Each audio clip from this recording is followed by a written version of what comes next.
friends, welcome to Sheila's 5 Stars Kitchen. இன்னைக்கு நம்ம கிச்சன்ல என்ன பார்க்க போறோம்னா உருளைக்கிழங்கு மசாலா பண்ண போறோம். இது வந்து பூரி, சப்பாத்தி, தோசை, இட்லி எல்லாத்துக்குமே நல்லா இருக்கும். மசாலா தோசையாவும் இதை நம்ம ரெடி பண்ணிக்கலாம். இந்த பூரி மசாலா பண்றது ரொம்ப ஈஸியா இருக்கும். 10 நிமிஷத்துல பண்ணிடலாம். வாங்க அது எப்படி செய்யலாம்னு பார்க்கலாம். அதுக்கு முன்னாடி நம்ம சேனலை சப்ஸ்கிரைப் பண்ணி வச்சுக்கோங்க. கூடவே இருக்கிற பெல் ஐகானை பிரஸ் பண்ணி வச்சுக்கோங்க. Thank you friends. பூரிக்கு கிழங்கு மசாலா பண்ணுவோம் இல்லைங்களா, அதுக்கு இப்போ ஒரு வானல் சூடு பண்ணியிருக்கேன். அதில் கொஞ்சமாக எண்ணெய் ஊற்றிக்கிறேன்.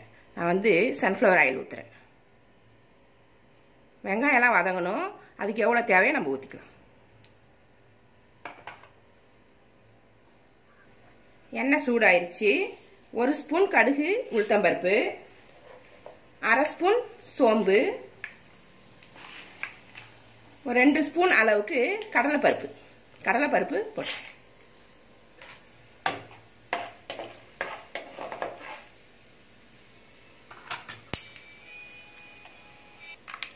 எல்லாமே பொரிஞ்சு வந்துருச்சு. இப்போ கருவேப்பிலை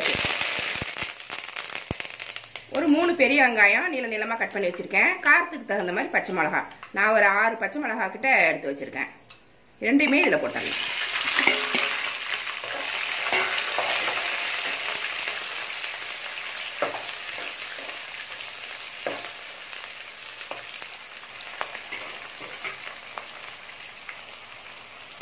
வெங்காயம் நல்லா வதங்கிருச்சு. ஒரு 2 தக்காளி பொடியாக கட் பண்ணி வச்சிருக்கேன். இதையும் சேர்த்துக்கலாம். இது ரொம்ப சிம்பிளாக செஞ்சிடலாம். கொஞ்சம் பொருளே போதும். இதுக்கு டக்குன்னு ரெடி ஆகிடும்.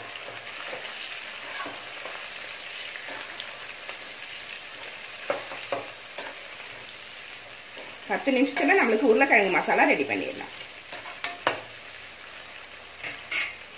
ஒரு 4 உருளைக்கிழங்கு வேக வச்சு எடுத்து வச்சுருக்கேன். தோலை உரிச்சிட்டு இந்த மாதிரி நீங்களும் உருளைக்கிழங்க வேக வச்சு ரெடியாக எடுத்து வச்சுக்கிட்டிங்கன்னா ஈஸியாக இருக்கும். டக்குன்னு இதையும் செஞ்சிடலாம். எல்லாமே உருளைக்கிழங்க வேக வச்சு எடுத்து வச்சுக்கணும். வெங்காயம், தக்காளி, பச்சை மிளகாய் எல்லாமே கட் பண்ணி வச்சுக்கிட்டு நம்ம ஸ்டவ் கிட்ட போனோம்னா இந்த 10 நிமிஷத்தில் நம்மளுக்கு வந்து உருளைக்கிழங்கு மசாலா டக்குன்னு ரெடி ஆகிடும். நல்ல டேஸ்ட்டாக இருக்கும் பாருங்கள். இது வந்து சப்பாத்திக்கும் சாப்பிட்டுக்கலாம், பூரிக்கும் சாப்பிட்டுக்கலாம். ரெண்டுத்துக்குமே நல்லாயிருக்கும். தோசைக்குள்ளே வச்சு மசாலா தோசைக்கும் சரியாக இருக்கும். இது மசாலா தோசை பண்ணுறப்ப தோசைக்கு நடுவில் வச்சுட்டு மடக்கிட்டிங்கன்னா மசாலா தோசை ரெடி ஆகிடும். இந்த உருளைக்கிழங்க நல்லா பிசைஞ்ச மாதிரி போடணும். நல்லா பிசைஞ்சு விட்டுறணும். இப்படி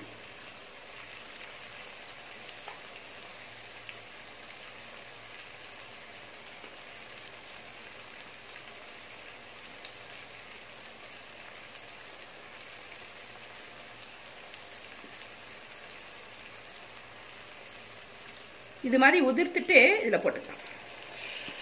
முழுசாக போடும்போதோ இல்லை கியூபாக கட் பண்ணி போடும்போதோ நம்மளுக்கு நல்லா இருக்காது. இது மாதிரி உடச்ச மாதிரி போட்டால் தான் அது வந்து அந்த கூட்டோட சேரும்.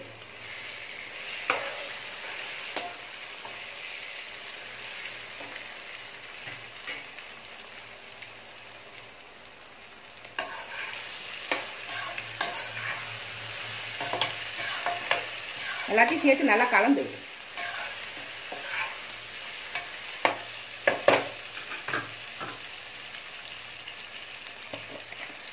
கொஞ்சமாக மஞ்சள் பொடி போட்டுக்கலாம். நான் ஒரு 1/4 ஸ்பூன் போடுறேன். நான் அப்போ தான் கலர் வந்து லைட் எல்லோவில் நல்லாயிருக்கும். நீங்கள் நிறைய போட்டிங்கன்னா திக் எல்லோ ஆகிடும். அது அவ்வளோவா பார்க்குறதுக்கு நல்லா இருக்காது. 1/4 ஸ்பூன் போட்டிங்கன்னா லைட் எல்லோவில் மசாலா வந்து ரொம்ப நல்லாயிருக்கும். இதுக்கு தேவையான உப்பு சேர்த்துடலாம்.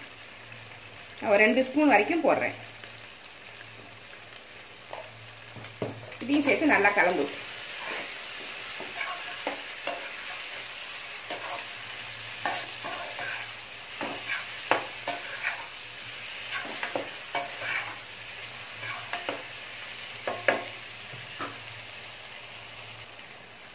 மசாலாவில் கொஞ்சமாக தண்ணி ஊற்றிக்கோங்க. நம்மளுக்கு எவ்வளோ மசாலா தேவையோ அவ்வளோ தண்ணி ஊற்றிக்கோங்க.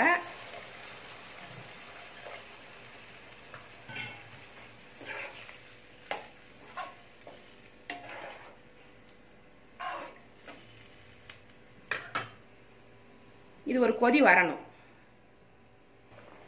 1/2 கப்பு பொட்டுக்கடலை, 1/2 கப்புன்னு பார்த்தீங்கன்னா ஒரு 5-6 ஸ்பூன் இருக்கும் பொட்டுக்கடலை.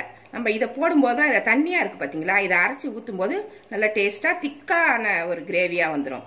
இது வந்து கடலை மாவு போட்டிங்கன்னா நல்லா இருக்காது, பொட்டுக்கடலை போடும்போது தான் நல்லா டேஸ்ட் இருக்கும். கடலை மாவு வந்து அவ்வளவா டேஸ்ட் இருக்காது. பொட்டுக்கடலை இல்லைன்னா தான் நீங்கள் கடலை மாவு யூஸ் பண்ணணும். ஃபர்ஸ்ட் ப்ரிஃபரன்ஸ் வந்து பொட்டுக்கடலை தான். இதை வந்து மிக்சியில் ஃபர்ஸ்ட் நுணுக்கிட்டு அதுக்கப்புறம் கொஞ்சமாக தண்ணி ஊற்றி அரைச்சி எடுத்துகிட்டு வந்துடலாம். பொட்டுக்கடலை அரைச்சிட்டு வந்தாச்சு. இதை இதில் ஊற்றி விட்டுரும். இது ஊற்றின உடனே தான் அது திக்காக வரும், சேர்ந்து வரும். இல்லைன்னா தனித்தனியாக இருக்கும். பொட்டுக்கடலை மாவு ஊற்றினா தான் அது வந்து மசால் மாதிரி நல்லா சேர்ந்து கிரேவி மாதிரி வரும். பாருங்க, ஊற்றின உடனேவே இந்த மாதிரி திக்காக ஆரம்பிச்சிடும்.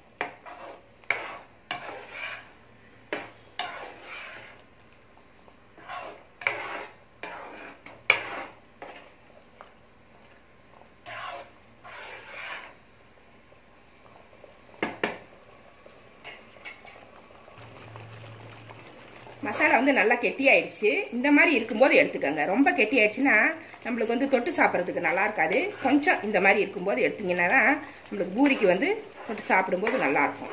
இதில் லாஸ்ட்டில் கொஞ்சமாக எண்ணெய் ஊற்றிக்கலாம்.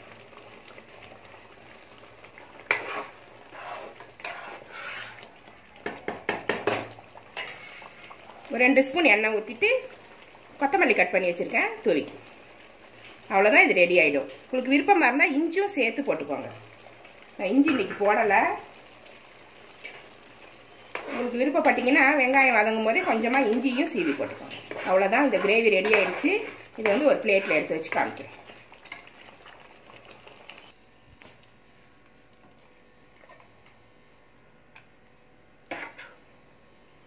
ரெடி ஆனதுக்கப்புறம் இது மாதிரி இருக்கும்.